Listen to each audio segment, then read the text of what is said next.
Hello everyone! Cooper here from 7 Airways. Yep, I'm back with more of the Aircraft of Frontier series. I'm sorry I didn't get the last episode out. Hold on, let me fix that. Okay. I'm sorry I didn't get the last episode out before I left for Colorado. I was too busy getting ready for that trip that I have since come back from. Did you guys miss me? I know you did. I've literally got to do this to put something over the lens, like above the lens, because otherwise it's literally just, it's going to be too much glare for you to see my face. So, you may have noticed I look a little different.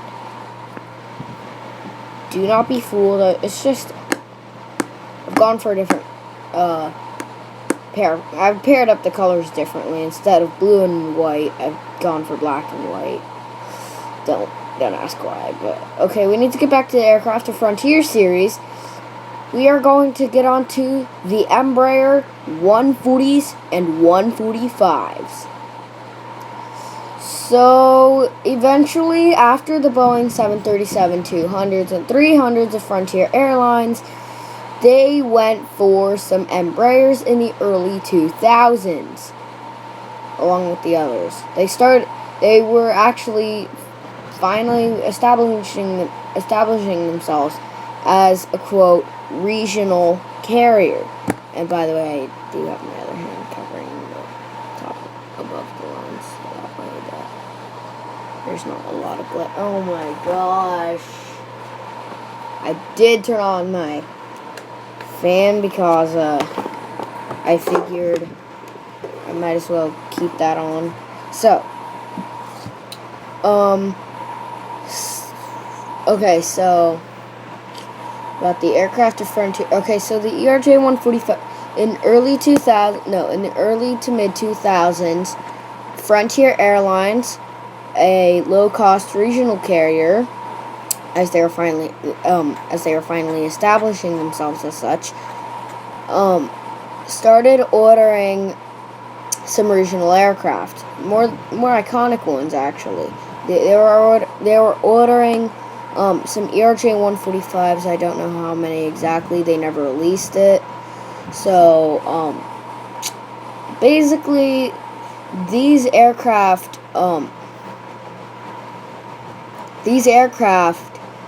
would eventually be the backbone of Frontier Airlines, alongside their cousins, the Dash 8 Q400,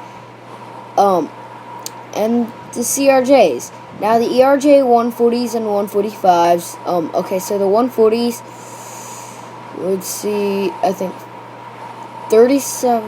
No, would see about 40 to 47 passengers,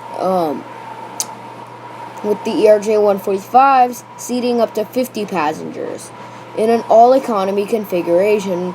And actually, guess what? Even though I haven't been on a Frontier ERJ145, I know what the takeoff is like when you're sitting at the front, and also what it's like at the back of these planes. I've flown on these when I'd be flying Seminole Airways, and I'd be taking these aircraft on some of the routes I fly on the most. Okay, something just fell. Hold on, let me just take care of something. Some paper fell out.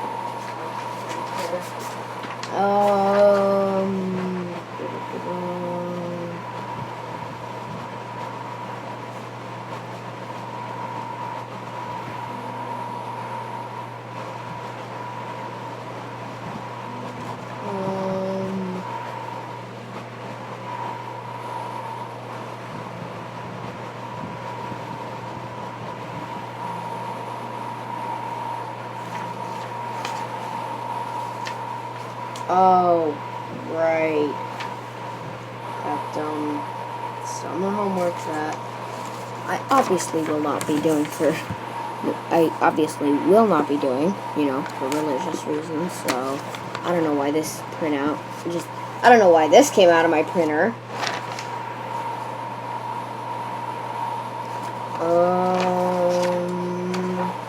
Hold on.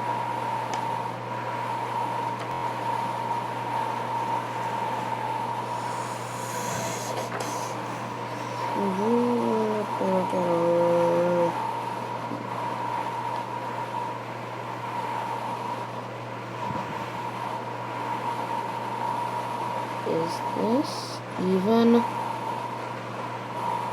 Dude! Dude! I don't know who this is for. I will be right back.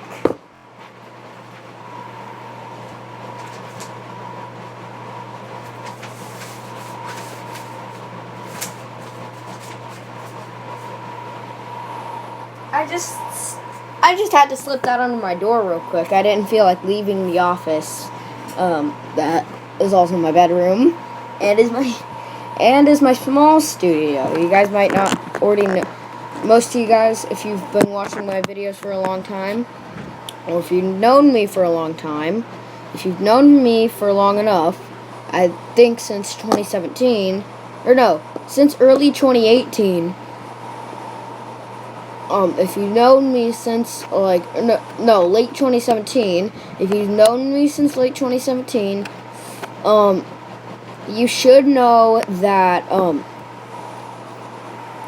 the Seminole Airways headquarters, which is unsurprisingly here in Longwood, actually it's the Seminole Gonzalez Airlines headquarters.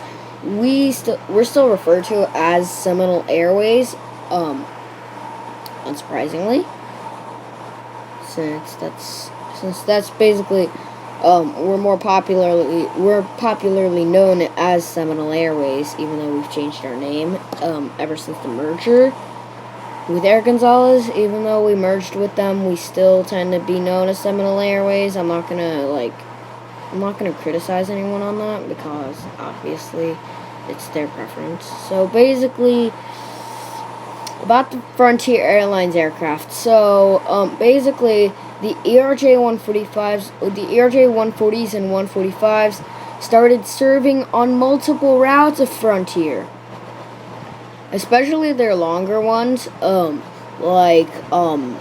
between Orlando and Denver. Not Sanford. They don't fly to Sanford at all, I don't think. I'm pretty sure they've also served on Miami to Denver, on the Miami to Denver routes, or more commonly, aka Denver to Miami. Okay, they serve on multiple routes, especially they would actually even though they weren't really that well known serving on the Orlando Denver route, which happens to be the route I fly on the most whenever I fly Frontier, or basically the only route I fly when I fly with them. I always fly Orlando to Denver and Denver to Orlando, so I always fly the Orlando-Denver route because, actually Frontier is based out of Denver, believe it or not. They're based out of Denver, Colorado, along with Great Lakes Airlines, who I might get onto later after engines of NJT. Once I finish with engines of NJT, assuming that series isn't already done by the time I get to it, which will probably be after the A320 series, since we have the Dash 8s to cover, and then the CRJs. I will cover all of the CRJs, the entire CRJ family, in one episode, like the A320 family as well. So 2 episodes in a row being where I cover multiple types of aircraft in one episode, because they're all of the same family. So if the aircraft I'm covering in an episode is of a family of aircraft, of similar types, like the CRJ 200, 500. I mean, not 500. CRJ 100. Is there a CRJ 300? I know there's a CRJ 100, which is like a shorter range version of the 200. I know that for a fact, that it's basically just a shorter range. CRJ 200 is a CRJ 100, obviously. So basically, the CRJ family, if it's a family of aircraft, I will cover them all. But anywho, let's continue on with the Embraers, since they're a family of aircraft. But for the families of aircraft that I cover, when I cover an entire family of aircraft, I will only be covering those aircraft of that aircraft family that have been operating with Frontier. Only the aircraft that serve for Frontier. So, but since the whole A320 family has served for, either used to or still currently serves for Frontier, serves with Frontier Airlines, like the A319s, which started serving with Frontier,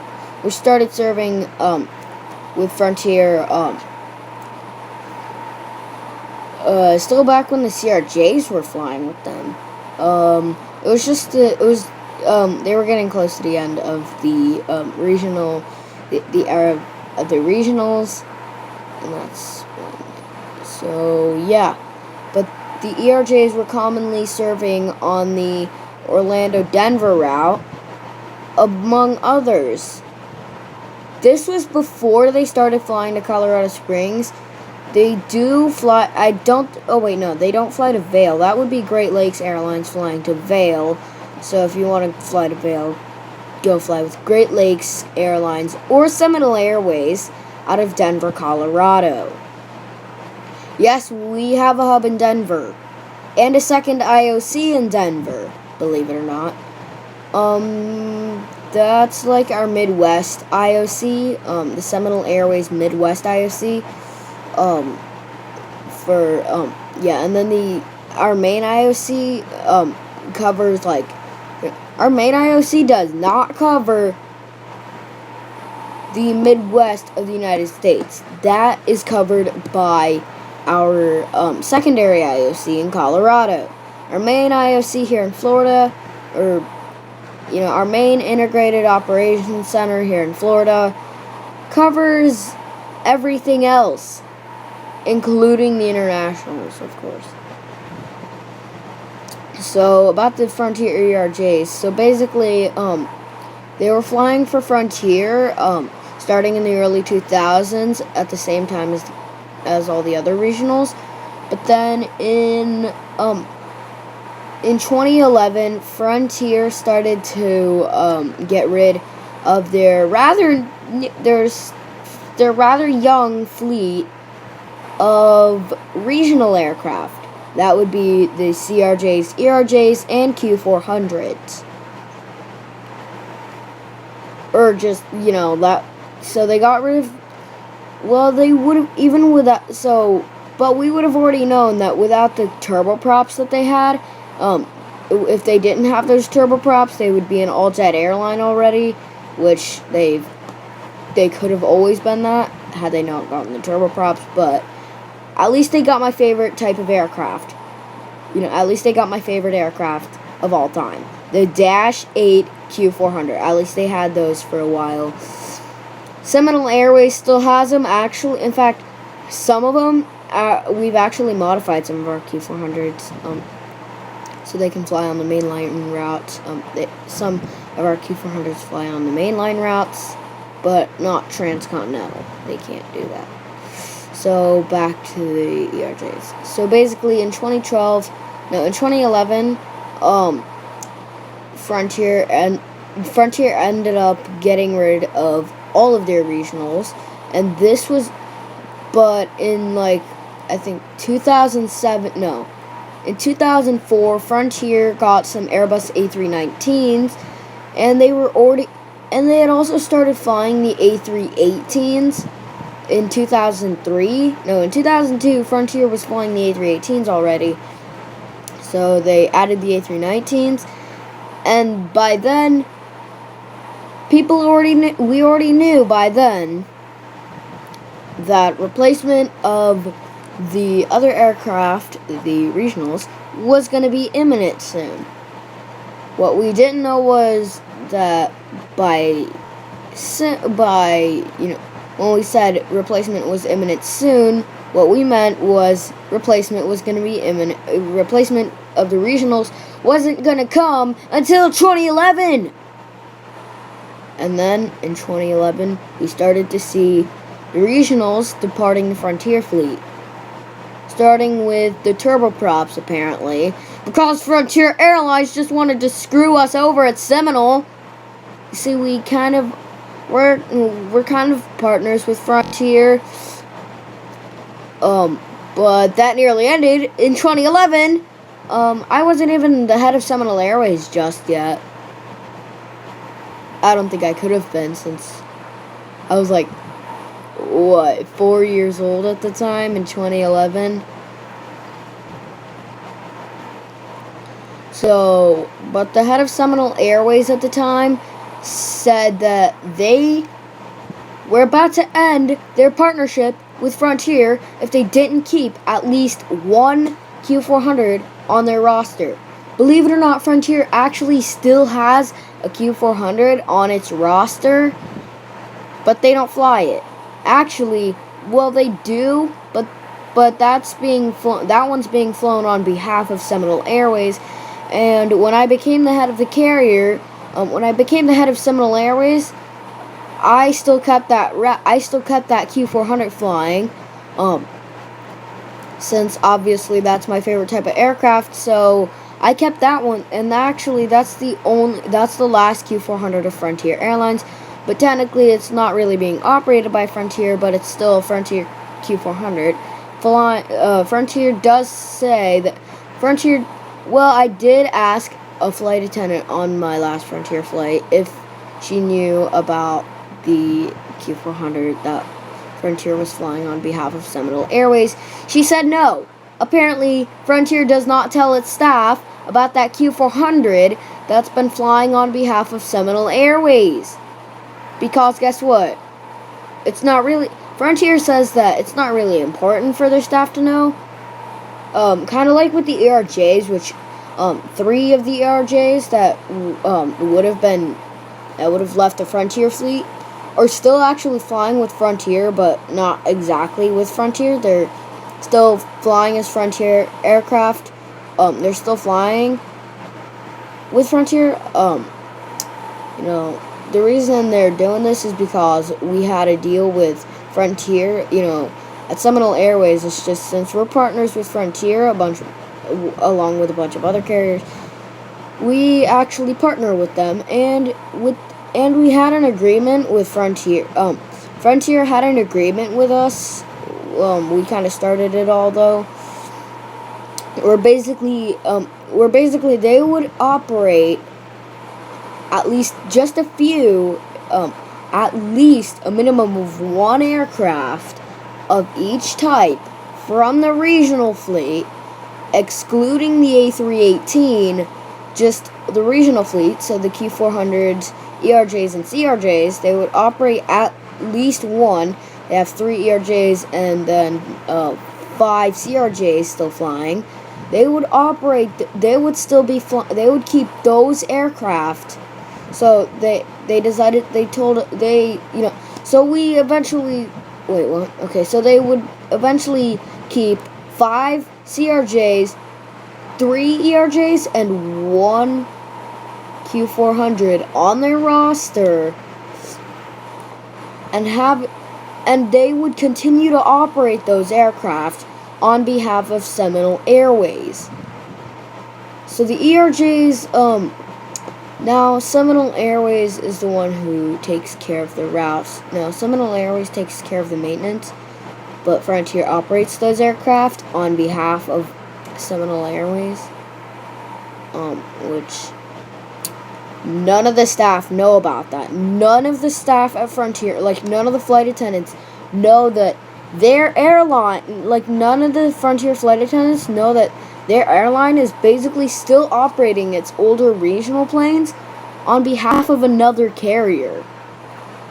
Nor do those flight attendants even know that, okay, so, yeah, like I said, those flight attendants don't know that their airline is operating regional aircraft, the last of its regional aircraft, on behalf of another carrier, let alone even know, let alone even knowing that we're actually partners.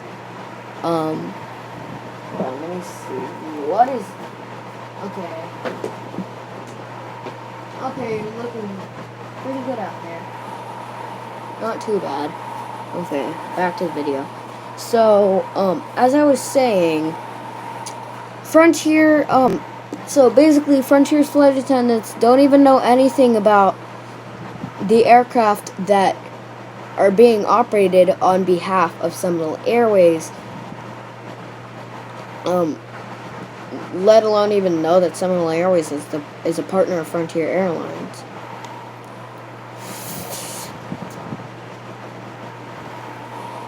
The head of Frontier Airlines knows this. The higher ranking staff of Frontier do know about this, but they're the only ones at Frontier who even know about this. All Seminole staff do know, well, not all, but most know about this, compared to, like, very few Frontier staff even knowing about it. It's crazy. So, yeah, hope you enjoyed this. Don't forget to like, subscribe, and turn on the notifications so you never miss out on any of my future uploads. Oh yeah, by the way, for those of you who haven't watched the video that I titled Mission Accomplished, which was one of the videos I made over in Colorado, basically what we did was we got Super Sean 18's video taken down. Okay, so you guys most likely can't be, if you're a newer fan, if you're if you're one of the newcomers to my channel, you probably have never seen that video that I linked in the description below on another video, where it was just a bunch of, where I was talking about how Sean was invading my privacy on YouTube, in the form of a YouTube video that I never wanted to appear in, but one that I still had to appear in, as basically Sean was just harassing me in that video. If I still have the link, I'll put it in the description. And yeah. And again, go to my first Aircraft of Frontier video to get the link to Amtrak Guy 365's channel, because actually this series is based off of Engines of Amtrak, but is not a copy of Engines of Amtrak. This series is just taking inspiration from that series, because I was a huge fan of that series, so I took inspiration from that series and made Aircraft of Frontier. There's gonna be more Aircraft of and Engines of series. I'm gonna start the Engines of series from the railroads after Aircraft of Frontier, when I do Engines of NJT, and then I'll be going back to the Aircraft of series with Aircraft of Sun Country. Actually, for some reason I've been getting a lot of requests to do Aircraft of Sun Country, which is Minnesota's quirky little airline that somehow flies to Denver. Yes! Awesome! They fly to Denver, but I don't think you can fly nonstop Denver to Orlando with Sun Country. I think you have to connect through Minneapolis, St. Paul, which is Sun Country's main hub. So after Engines of NJT, I'll do Aircraft of Sun Country, And then I'll go back to the Engines of series with Engines of Tri-Rail, and then I'll do Aircraft of Spirit, and then back to the Engines of series with Engines of Sunrail. Before I go back to the Aircraft of series, it's just gonna be a pattern where it's like Aircraft up. So every other series is going to be Aircraft of. Every other series is going to be an Aircraft of series. And then between the Aircraft of series will be an Engines of series for the multiple railroads I know about. And don't be thinking, and actually at some point I will do Engines of Metrolink. So yeah, Thunderbolt 1000, Siren Productions, and Amtrak Guy 365. Please don't do Engines of Metrolink, because I'll take care of that for you guys. So don't worry about Engines of Metrolink. I'll take care of that. So if you guys are thinking of doing that, send them to my channel. I'll notify you guys when I get the Engines of Metrolink series started. And then I can have you guys send your people over to my channel for Engines of Metrolink. So yeah. Oh my gosh, 26 minutes of recording. I gotta go. No. Alright. Bye. Oh yeah, like I said earlier, don't forget to comment, like, and subscribe. Turn on the notifications. And as always, see you in the skies.